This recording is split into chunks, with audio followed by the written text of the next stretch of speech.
Tether prévoit d'investir 225 millions de dollars dans le Bitcoin et pourrait devenir l'un des plus gros détenteurs de Bitcoin au monde. C'est la grosse actualité du moment et on va évidemment en parler ensemble dans cet épisode du Récap Crypto. Bonjour à tous, bienvenue donc dans ce nouvel épisode du Récap Crypto. Comme tous les lundis, on se retrouve ici sur la chaîne YouTube de Cryptos pour faire un débrief de toutes les principales actualités du marché des crypto-monnaies. Au programme cette semaine, on va donc parler de cette grosse annonce de Tether qui souhaite réinvestir 15% de ses bénéfices annuels dans le Bitcoin. Mais on va aussi parler bien évidemment de toutes les autres actualités brûlantes du moment et notamment cette nouvelle fonctionnalité de Ledger qui divise au sein de la communauté. On reviendra dessus posément et calmement pour en comprendre les tenants et les aboutissants. Mais avant d'aller plus loin, je voulais vous parler d'une offre exclusive, une offre qui concerne Cryptos Research. Vous avez jusqu'à jeudi prochain et à partir d'aujourd'hui pour bénéficier de cette offre, moins 60% sur le premier mois d'abonnement à Cryptos Research avec le code LIL60 Discord. Vous avez tous les liens dans la description, je vous invite à regarder tout ça. Mais cette offre, elle ne s'arrête pas là, vous avez aussi l'occasion de bénéficier d'un airdrop, l'airdrop d'Access Protocol, 20 000 tokens ACS, toujours parmi les 100 premiers qui s'inscriront au Discord de Cryptos Research. Alors pour ceux qui ne connaissent pas encore, Cryptos Research, c'est notre groupe privé dans lequel nous avons les meilleurs experts de leur domaine qui vous proposent du contenu de haute qualité, du contenu exclusif quotidiennement dans leur domaine d'expertise. Vous avez par exemple Vincent Gann pour l'analyse technique qui propose des vidéos quotidiennes sur l'état du marché crypto. Vous avez le Profchain qui vous propose de l'analyse on-chain quotidiennement également. Le Profchain que vous connaissez très certainement puisqu'il intervient aussi chaque semaine sur cette chaîne YouTube. Et puis vous avez aussi nos analystes fondamentaux, Will et Coban, qui s'efforcent de creuser dans la DeFi pour trouver les meilleurs protocoles pour générer les plus gros rendements sur vos crypto-monnaies et aller chercher aussi les meilleurs airdrops pour faire gonfler votre portefeuille à l'approche d'un potentiel prochain bull run. Donc si tout ça vous intéresse, n'hésitez pas à rejoindre Cryptos Research. Vous avez donc moins 60% sur le premier mois d'abonnement au Discord de Cryptos Research avec le lien dans la description et avec le code LIL60 Discord. Et si vous êtes parmi les 100 premiers à le rejoindre, vous pouvez bénéficier donc également de l'airdrop d'Access Protocol.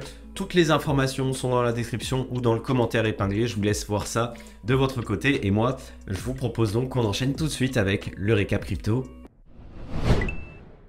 Et on commence sans plus tarder avec cette grosse actualité dont je vous parlais dans l'introduction de cette vidéo, Tether, la société qui émet notamment le stablecoin USDC, le premier stablecoin du marché, énorme société dans l'écosystème des crypto-monnaies qui a annoncé vouloir réinvestir 15% de ses bénéfices annuels dans le Bitcoin pour pouvoir diversifier sa trésorerie.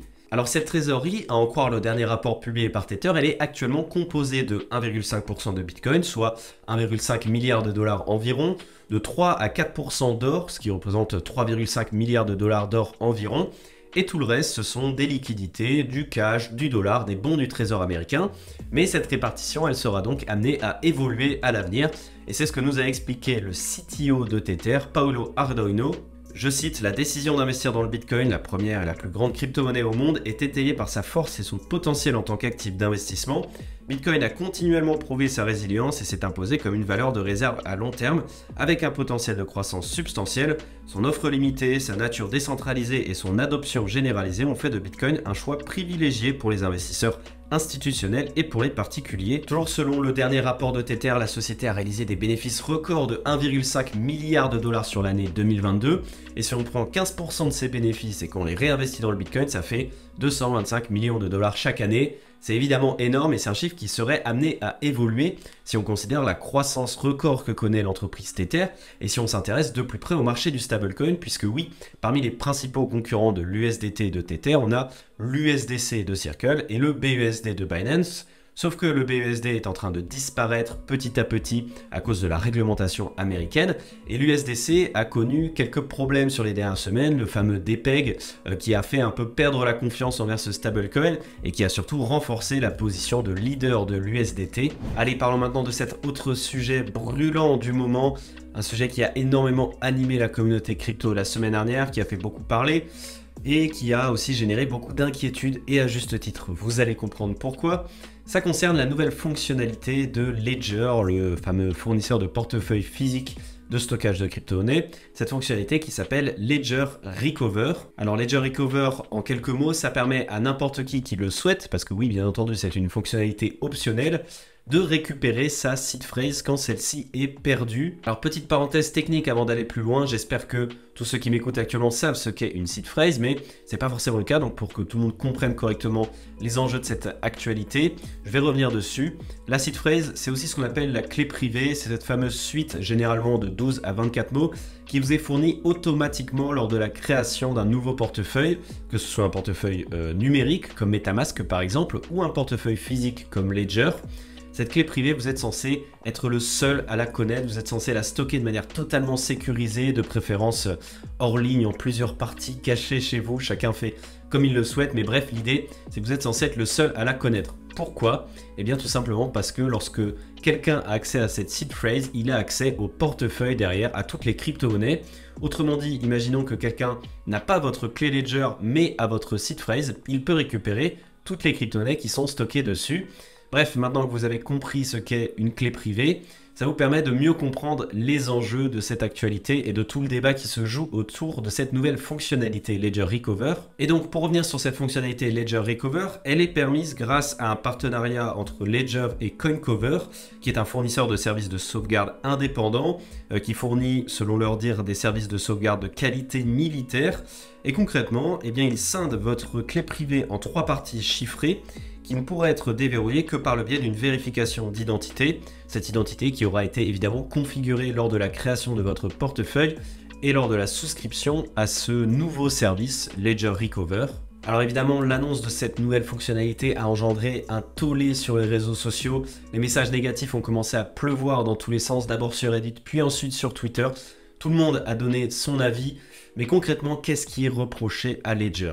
Alors ce qui est reproché à Ledger dans un premier temps, c'est d'inciter ses clients à utiliser un tiers de confiance pour stocker sa clé privée, ce qui est évidemment contre-intuitif vis-à-vis de la définition même d'une clé privée, mais également de les mettre à risque pour une potentielle fuite de données des utilisateurs avec leur identité, leur clé privée. C'est déjà arrivé à Ledger par le passé, donc évidemment ça joue en leur défaveur. Et puis dans un dernier temps, c'est de les mettre en danger vis-à-vis d'un nouveau type d'escroquerie qui pourrait naître vis-à-vis de cette fonctionnalité-là. Alors chose qui est déjà aussi beaucoup présente dans notre écosystème, qui pourrait être encore une fois aggravée, et donc c'est ça qui est pointé du doigt. Et d'ailleurs c'est autant le fond que la forme qui est reproché à Ledger, puisque un tweet qui date de novembre 2022 est ressorti, dans lequel Ledger indiquait que les clés privées des utilisateurs ne pouvaient être extraites du Secure Element. C'est cette puce qui est conçue par Ledger et qui génère automatiquement les clés privées. Et évidemment, si cette fonctionnalité est développée, ça peut sous-entendre qu'il y a eu un mensonge à ce niveau-là du côté de Ledger. Et d'ailleurs, un autre tweet avait été ressorti, il datait du 17 mai dernier. C'était à nouveau de la part de Ledger qui expliquait qu'il était possible, et il avait toujours été possible, de coder quelque chose de leur côté pour pouvoir récupérer les clés qui avaient été générées. Alors ce tweet a évidemment été supprimé depuis. Est-ce que c'est vrai? Est-ce que c'est pas vrai? On n'en sait rien, mais en tout cas, ça a enflammé encore plus la communauté. Alors évidemment, Ledger a très rapidement répondu à la polémique, notamment par le biais d'Éric Larchevêque, ancien PDG et fondateur de l'entreprise, qui a d'abord exprimé son désarroi et sa tristesse par rapport à tous les messages négatifs qui avaient été publiés, notamment sur Reddit, un Reddit qu'il avait lui-même créé à l'époque de la création de Ledger.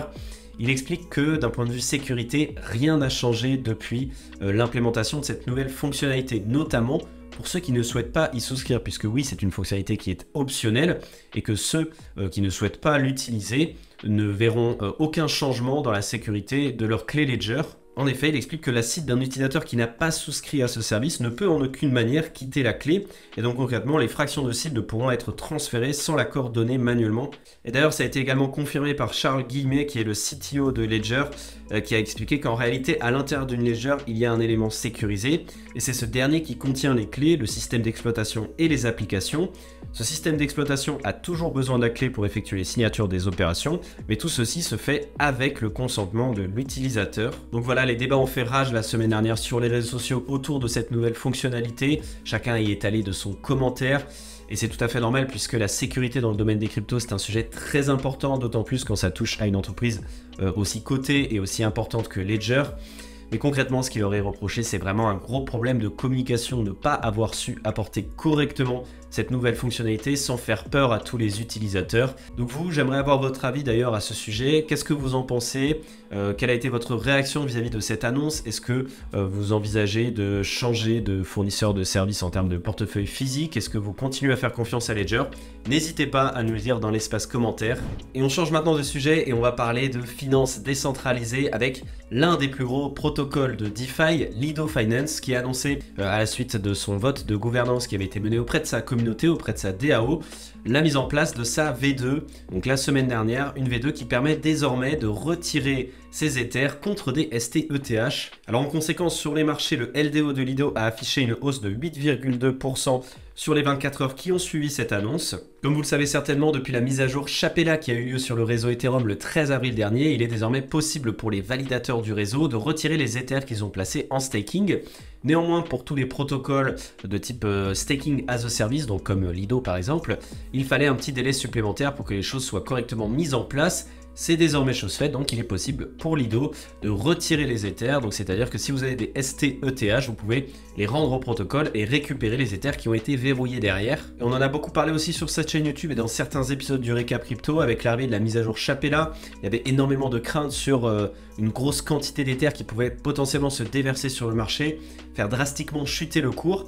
Et bien concrètement, c'est, j'allais dire tout l'inverse, mais non pas tout l'inverse qui s'est passé, mais en tout cas, les craintes ont rapidement été balayées puisque le staking sur Ethereum n'a jamais été aussi haut. En effet, malgré des retraits qui s'élèvent à plus de 2,6 millions d'Ethers, donc quasiment 5 milliards de dollars au cours actuel, la balance nette des dépôts est de 21 millions d'Ethers, à savoir près de 40 milliards de dollars. C'est donc 17,6% de la quantité totale d'Ether qui est désormais en ce moment en train de sécuriser le réseau. D'ailleurs, si ça vous intéresse, on avait publié sur Cryptost une vidéo complète au sujet de la mise à jour Chapella, de tous les enjeux qui entouraient cette mise à jour et de tous les protocoles qui pourraient en bénéficier et comment vous aussi en tant qu'investisseur vous pourriez en bénéficier. On avait notamment beaucoup parlé de Lido Finance et de tous ces protocoles qui permettent de déléguer ces Ethers, de continuer à les utiliser aussi dans d'autres protocoles de DeFi comme pour le lending, etc. Bref, je vous invite à regarder cette vidéo, elle est toujours d'actualité bien entendu. On change de sujet et maintenant on va du côté de Bitcoin. Comme vous le savez, la démocratisation continue au niveau de Bitcoin, le nombre de détenteurs de Bitcoin augmente, mais là on a une nouvelle statistique, une nouvelle barre qui a été franchie. Le nombre de détenteurs d'au moins un Bitcoin vient de dépasser la barre des 1 million d'adresses. Et oui, donc depuis 2010, la quantité de Wallcoiners, donc c'est-à-dire ceux qui détiennent au moins un Bitcoin sur leur adresse, n'a cessé d'augmenter pour passer d'environ 1 millier d'individus à plus donc d'1 million depuis le 13 mai dernier. Et d'ailleurs, ce qui est assez intéressant à noter, c'est que la courbe des Wallcoiners est également corrélée au cours du Bitcoin et notamment dans les phases de baisse.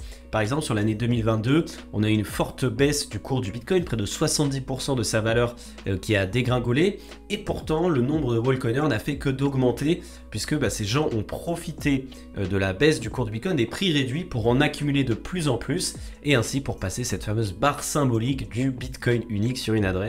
Alors notez quand même que cette étude, qui est faite d'ailleurs par Glassnode, compte les adresses et non pas les individus. C'est-à-dire qu'une adresse ne correspond pas à un individu, puisque certaines adresses correspondent à des plateformes d'investissement, des exchanges ou des sociétés qui stockent des crypto-monnaies pour leurs clients. Et donc derrière une adresse qui détient par exemple plusieurs milliers de bitcoins, il peut se cacher des tas et des tas de clients bien entendu. Voilà, c'en est tout pour cet épisode du Récap Crypto, j'espère qu'il vous aura plu. N'hésitez pas à nous le dire dans les commentaires, n'hésitez pas également à réagir au sujet notamment de Ledger, votre avis nous intéresse réellement. Sachez aussi également, je le rappelle, que vous pouvez bénéficier jusqu'à jeudi prochain et à partir d'aujourd'hui de moins 60% sur votre abonnement à Cryptos Research, à l'option Discord de Cryptos Research avec le code LIL60Discord. Et si vous êtes parmi les 100 premiers à vous abonner, vous pourrez bénéficier également d'un airdrop de Access Protocol, d'un airdrop de 20 000 tokens ACS, donc c'est super intéressant. Toutes les informations sont dans la description, toutes les informations sont également en commentaire épinglé, je vous invite à regarder tout ça. Je vous souhaite de passer une excellente semaine et je vous dis évidemment à la semaine prochaine.